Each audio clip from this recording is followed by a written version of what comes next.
Alright, fatalism is pretty simple. It, like, if free will is over here, then fatalism is on the complete opposite end.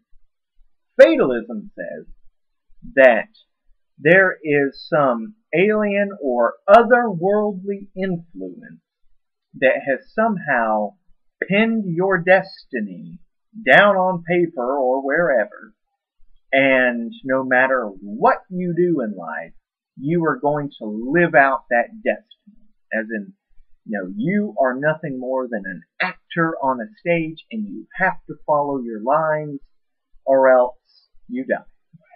That's pretty bad for drama, right? But anyway, but that's what fatalism is that it's fixed, your destiny's fixed, and there's nothing you can do about it. Already you should start thinking about Morpheus when it comes to this. Alright, just as a hint for the upcoming homeworks and exams. But fatalism, like free will, has its pros and its cons. Well, the pros are that it can create a sense of comfort. It's a comfortable feeling. The negatives about fatalism is that it can also cause a tremendous amount of fear. But let's look at the first one. Fatalism provides comfort because, well, it's like saying, well, there's nothing I can do about it. Whatever will be, and c'est la vie, that's life. Whatever happens, happens. Pretty comforting, right?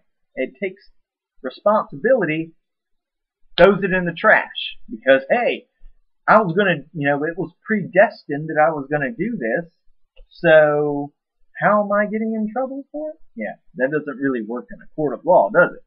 But it can be comforting to some people knowing that their destiny has been written by somebody else. Or not somebody else human, but as the fatalists argue, that it's been written by an otherworldly influence, which, in a nutshell, for this class, it's been written by someone or something not human. Alright? Now, here's why fatalism can cause fear. Well, it's a sense of helplessness. Helplessness in that no matter what you do in life, whoever wrote your story, that's the story you have to live. It's the complete opposite of freedom. It's the complete opposite of freedom. Which means, well, you know what freedom is. But if someone else has planned out your life, and you, no matter what options or what free will choices you think you're making, you're not really making them. So it can provide a sense of helplessness because some powerful force beyond our control is pulling all the strings. So it's no matter what, we're in a perpetual state of slavery. That is the biggest fear with fatalism. Alright? But much like free will, let's look at what makes it problematic.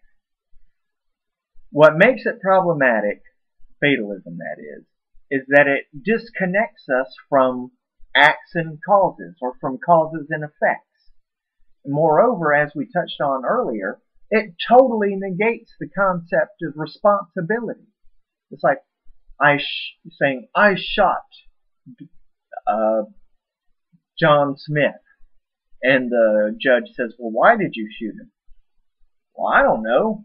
It's my destiny. It's my destiny. I had to. What other choice did I have? Well, if fatalism is true, the judge would have to say, you know what? You're absolutely right.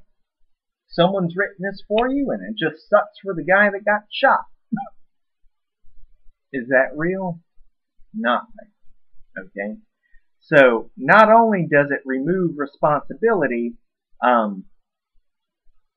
it just doesn't work, right? It just doesn't work.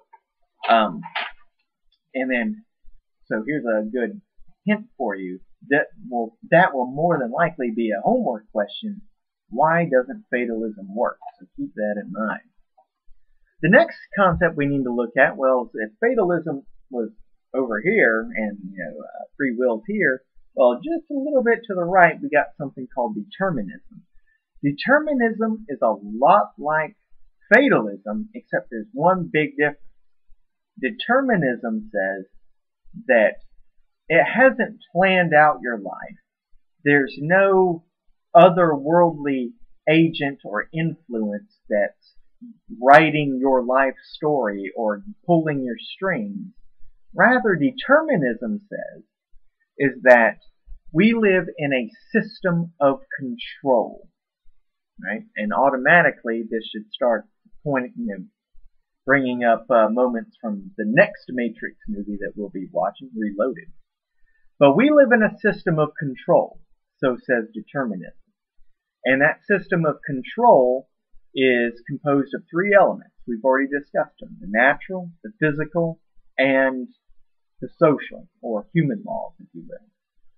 But what is the motor that allows for this system to run? What allows the system to run? And it's called causality. Causality. Cause and effect. All right?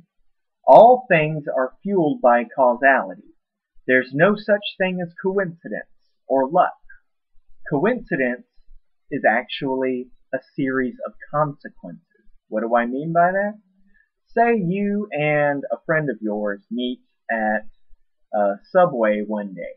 Well, you could look at your friend and go, what a happy coincidence that I run into you. Hey, how's it going?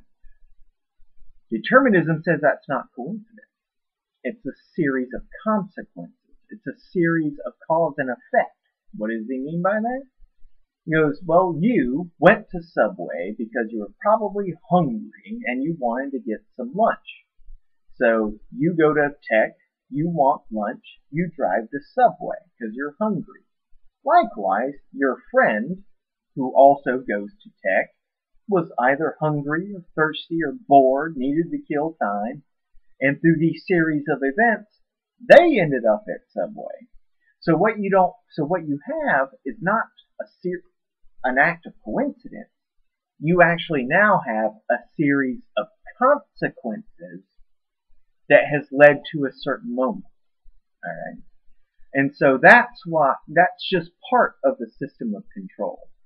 And as I said earlier, the difference between fatalism and determinism is fatalism is like saying there's an alien in the sky that's controlling our lives, and no matter what we do, no matter what choices we make, we're going to have to live the life of whatever this alien, this God, this spirit, or whatever has planned out for us. Determinism, on the other hand, says, like we touched on earlier, well, our genetics make us predisposed to have to eat at a certain time, so we go to the Subway.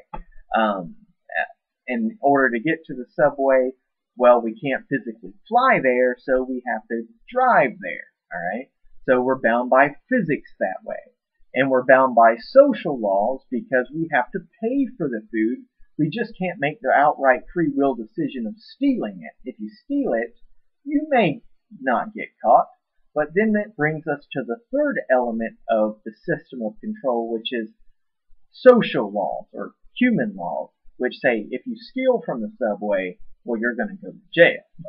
In which case, that's a type of control. All right? And so what determinism is really trying to say at the end of the day is that while you may think that you're making a free will choice to do something, like eat at Subway, in reality, you're eating because genetically and naturally you have to eat. You don't fly to the Subway because physics says you can't.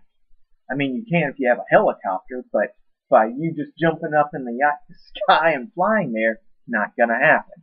And you can't rob the vendor at the Subway because social laws constrict us from doing so, and we just can't do it. All right? So that's determinism. Now, the last thing we're going to look at is compatibilism. That'll be in the next video.